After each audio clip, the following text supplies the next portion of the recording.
What's next for him, Sean? Feel free to comment on the visual. Is that what you're going to say with all the belts? Because that's crazy. Yeah. Well, it's like Shabba Ranks. What's that mean? All kinds of jewelry on. He said it's like Shabba Ranks. Shabba. But, talking options, right, for Josh. I mean, the two fights everyone's going to think of for him are Teofimo moving up from lightweight and then him moving up to fight Terence Crawford at welterweight. Mm-hmm. The interesting thing about both those fights with Crawford is Crawford was a lightweight at one point himself. So it's not like he's moving up to welterweight and facing a guy that is, the physical dimensions are pretty similar. He's actually taller than Crawford. They got the same reach about. And so, him moving up to face Crawford, it's like, well, it's not like he's moving up to face a guy who's really that much natural. Yeah. Right. Like if he's fighting Errol Spence, there's a serious physicality there difference. Errol is just a stronger guy. But with Terence, maybe not as much. I mean, obviously, I think I'm going to speak for all of us. I think we'd all pick Terence Crawford to beat Josh Taylor. I think somewhat. He said, I think I said yesterday, I think somewhat comfortably. Right. And that's that close to the fight. That's because it's Bud. Yeah. But then for Teofimo, the thing that intrigues me about Teofimo, and I still do want to see the Crawford Taylor fight, especially if Crawford can't get Shawn and Errol. He can. Yeah. Right. There was attempts to make it happen. That's damn sure. So, but for whatever reason, if he's not going to fight those fights, then fight Josh Taylor. But for the Teofimo fight, Teofimo, I think he's more naturally a counterpuncher. He's like Canelo was at his age, where he likes to kind of stand his ground and not maybe let the fight come to him, but he's not selling out to get inside. And so against Taylor, who has length and speed and some movement, I'd like to see Teofimo have to, instead of sitting back, being the counterpuncher like he was with Loma, have to put those gloves up and cut distance against Josh Taylor. So, but apparently Josh Taylor wasn't hearing it. He feels like basically that Teofimo has to fight who's fighting this Saturday, Devin Haney. He's got unfinished business with him first. But yeah, that's my thoughts on Josh's two biggest options. We know he confirmed with us that he's fighting Jack Catterall next. Is that a mandatory fight? Yes, yep. Yeah. Now he's got 75 mandatories with all these belts. You have 5 years of mandatories. But yeah, I don't want to say I wouldn't be overly interested in Taylor Crawford, but it's just like they kept talking about that, and I was like, I get it. We're watching ESPN, but like it's okay. Yeah. Like I don't know. It's just I doesn't really do it for me. Yeah, but I don't know. It's kind of weird how depending on where somebody is in their career, how much you're willing to buy certain fights. So this dude's got what, like 5 belts, like, and you're kind of like him and Terence. That's okay. That's cool. Terence and Errol, yeah, let's do it. Terence and Shawn, yeah, let's do it.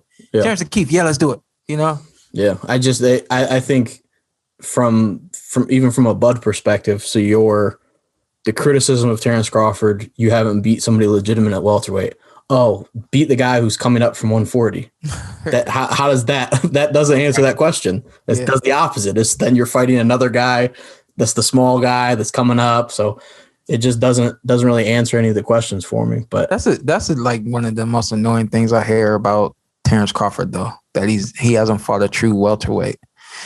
And the reason why, and I'm going to clear this up, or hopefully clear this up, but the reason why is because most times the guy fighting in a certain weight class, they normally are about 15 to 20 pounds higher than that weight, typically, just on an average day. Once they get into camp, they're definitely 15 pounds.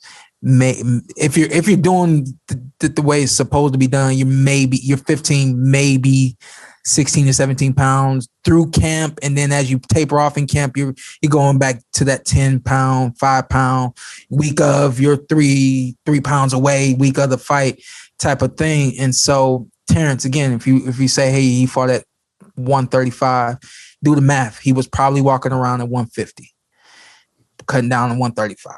Now at 140, he was probably walking around at 155, 160. Now you do the math. 147, he's probably walking around 170. The thing about it is, you see every fight that he's had, and no fight that he's had, you didn't see explosiveness. He didn't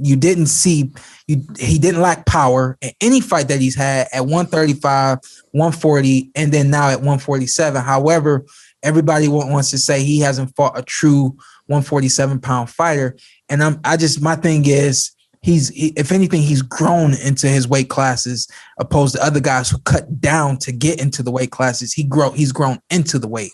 And so I just don't really buy that. Well, what's he going to do with a true 147-pound fighter? Probably the same thing he's done with the 140s and the 135s. He was a real 147-pound fighter. And you could always debate that he won that Pacquiao fight. I thought there's a good chance he did. Like, who? So Jeff Horn. I mean, we could joke about a Jeff Horn, but Jeff Horn, I forgot that with Manny Pacquiao. You could argue he deserved the decision, and Terence whipped his ass coming off that. So I guess I feel completely different when you ask me, but I could tell by your facial expressions. I'm just saying, like, if you I get what you're saying, that it's not like there's levels to it weight wise, but like I guess it's not the weight that's the issue. Oh, my bad.